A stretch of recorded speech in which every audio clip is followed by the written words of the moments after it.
Assalamu alaikum everyone. So I hope you're all well. So I have received a lot of questions in my DM, and obviously I won't be able to answer all of them. Lekin I will try to answer as many as possible. So let's come to the first question. So the first question is can tiny lesions in the liver in a 6 months post-op scan be cancerous? So basically whenever we do imaging like CT scan, bone scan, PET scan for patients who are diagnosed with cancer, so we always get some findings on the scans which are so tiny and they're so small that the radiologist is unable to answer whether they are related to cancer or not. So इसी तरह oncologist also notices them on the reports, but oncologist is unable to answer कि वो cancer से related है कि नहीं है.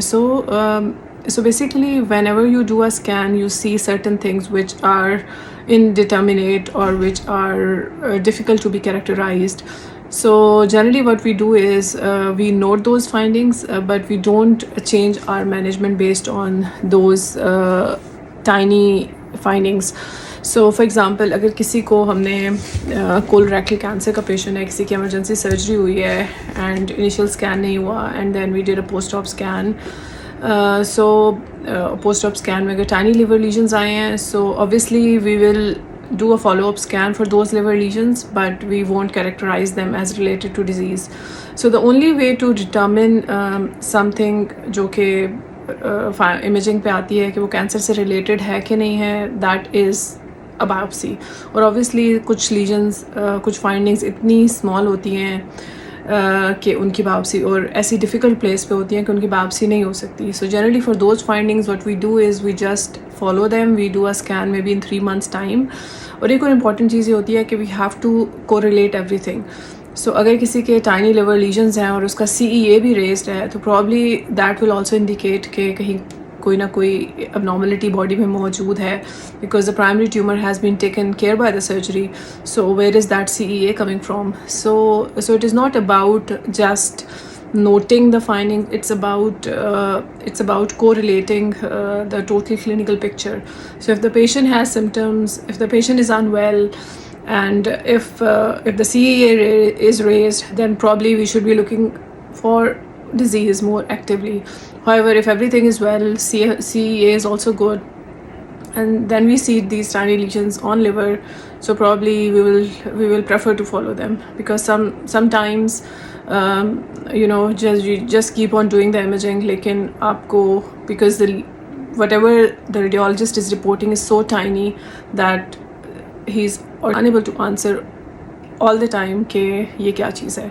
So you have to understand the limitation of the tests. So आपके जो टेस्ट होते हैं, चाहे वो कितने भी अच्छे और एडवांस टेस्ट हो, चाहे वो CT है, MRI या बोन स्कैन है, they always have limitations. और दूसरी बात ये कि उनकी इंटरप्रिटेशन में भी लिमिटेशंस होती हैं.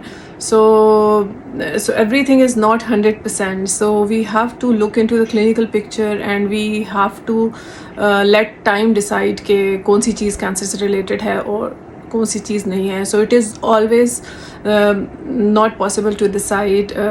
So it is not always one imaging. So sometimes ये भी होता है कि एक imaging पे आप नहीं decide कर सकते कि सारी findings क्या हैं. So sometimes you just need interval imaging every 3 months and then you find out कि हाँ कोई चीज़ grow कर रही है, तो that tells itself कि हाँ it is related or we need to take it more seriously. और अगर कोई चीज़ stable है over years, so probably that is not related to cancer. So this was the first question.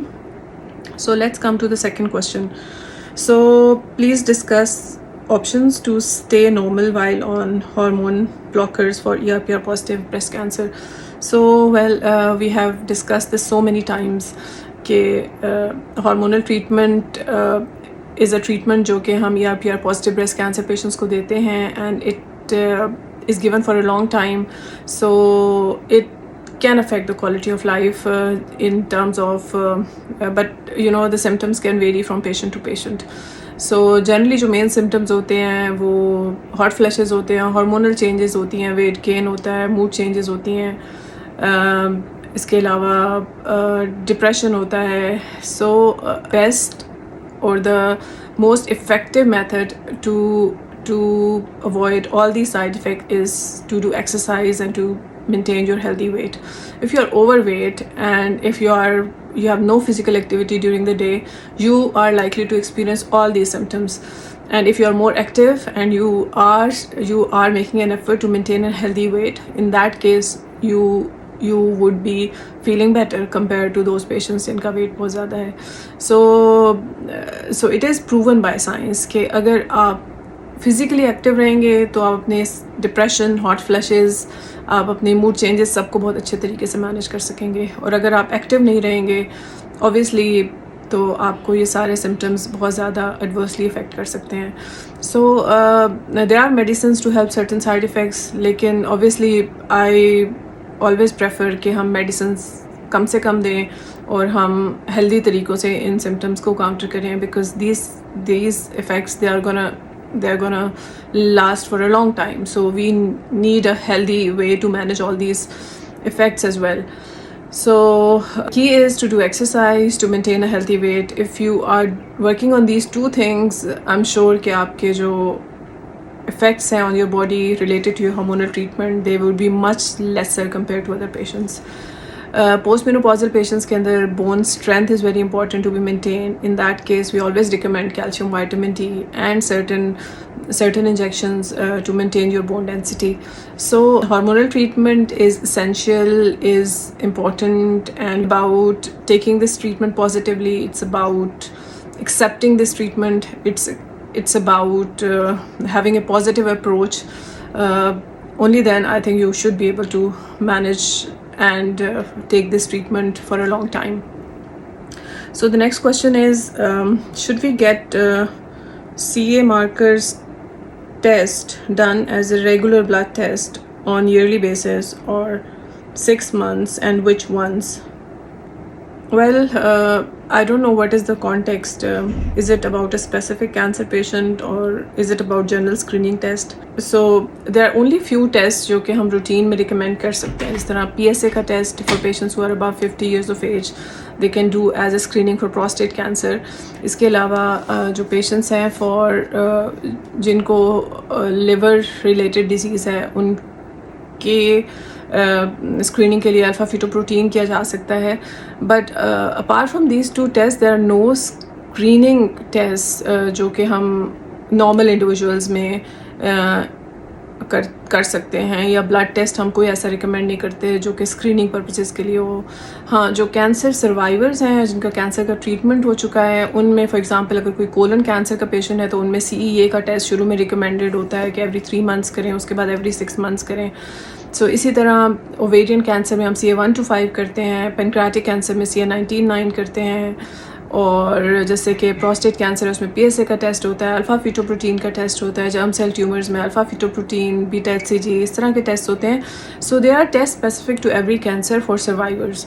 But for screening apart from alpha fetoprotein and PSA we don't recommend any other test जो कि routine में करना चाहिए. Alpha fetoprotein भी जैसे मैंने आपको बताया हाई रिस्क इंडिविजुअल्स में होता है, PSA नॉर्मल इंडिविजुअल्स में किया जा सकता है. So there are no other test जो कि हम स्क्रीनिंग पर्पसेस के लिए रिकमेंड करते हैं इन द ब्लड. उसके बाद there is another question. So radiation is radiation an effective option for treating brain metastasis? So in fact the most effective treatment for brain metastasis is radiation treatment. So generally if somebody has brain metastasis spread throughout the brain, or somebody has multiple metastases, or let's say somebody has more than 4 metastases, in that case we recommend whole brain radiotherapy. It controls cancer. Brain metastases are not curable, so all we need to do is control the disease, and radiation treatment is most effective in controlling the disease. So for patients who have multiple brain metastases, we do whole brain radiotherapy, or the patients who have limited number of metastases, let's say if somebody has 1 metastasis, we consider surgery followed by whole brain radiotherapy, and if somebody has 1 metastasis and surgery cannot be done, we do consider SRS as well, which is stereotactic radiosurgery. इसके अलावा sometimes we consider surgery followed by just post-op radiotherapy to the cavity. So it really depends on the situation that we are dealing, but in short, the most effective way of treating brain metastasis is radiation treatment. और इसके अलावा depending on cancer to cancer, there are medicines that penetrate into the brain. Medicines जो कि हम lung cancer में देते हैं, they penetrate into the brain and they control cancer for a long time. So radiation is the treatment. So the next question is, what is the best treatment and expected survival for stage 4 cancer with brain metastasis? So जैसे कि हमने discuss किया कि radiation is the most effective treatment of brain metastasis. So that's true. It is effective, but it doesn't cure cancer. Brain metastasis या stage 4 cancer को हम cure नहीं कर सकते. We can only control the disease. So lung cancer में there are certain types of lung cancers जिनके अंदर हम ऐसी टैबलेट्स दे सकते हैं जो कि ब्रेन में पेनिट्रेट करें और ब्रेन में इफ़ेक्टिव भी हों. सो ये टैबलेट्स हम उन पेशेंट्स के लिए कंसिडर करेंगे जिनकी लीजन स्मॉल होंगे और जिनको सिम्टम्स नहीं होंगे. उनको we can keep whole brain radiotherapy या radiotherapy to the brain for future and we can start on tablets और फिर वी सी के how the tablets work. So if the brain disease is controlled by the tablets, we just continue with the tablets, and if we at any point of time we feel कि brain disease बढ़ रही है, तो we can give radiation. So yes, in lung cancer, certain tablets can cross blood-brain barrier and they can be effective in brain. However, all patients don't qualify for those tablets. So we do a test that is called NGS test to find out कौन से patients उन tablets के लिए qualify करते हैं और कौन से patients नहीं करते. So if somebody qualifies for tablets and we find that brain metastases are small, they are few, and the patient is asymptomatic, they're not gonna harm the patient or give symptoms to the patient, in that case we can delay our whole brain radiotherapy and we can just continue with the tablets. But remember, किसी time पे उनको radiation की ज़रूरत पड़ती है. So almost all of them, they get brain radiation at some point. So the next question is, does the cure of atypical meningioma brain tumor is possible through radiation? So well, the most effective treatment for atypical meningioma is surgery followed by radiotherapy. So it is best treated by combined modality treatment. So one modality may not be effective. So if we do surgery only, obviously the recurrence rates are quite high, and these patients, that's why they are always given radiotherapy after surgery. And then those patients who have radiation and they don't have surgery, obviously they don't do well. So radiation alone is not a preferred treatment. We always prefer surgery followed by radiation, unless के कोई ऐसी location है जहाँ पे surgery possible नहीं है या patient fit नहीं है medically surgery के लिए. In that case we can consider radiotherapy, but ideally it should be surgery plus radiotherapy rather than radiotherapy alone. So remember, atypical meningioma is an aggressive tumor. It has high recurrence rates. I would say that surgery, radiation, even after the most effective treatment, the recurrence rates are quite high and they range between 40 to 50%, and then the survival is also variable because of the high recurrence rates of the patients. The survival of these patients may range from 30 to 50%.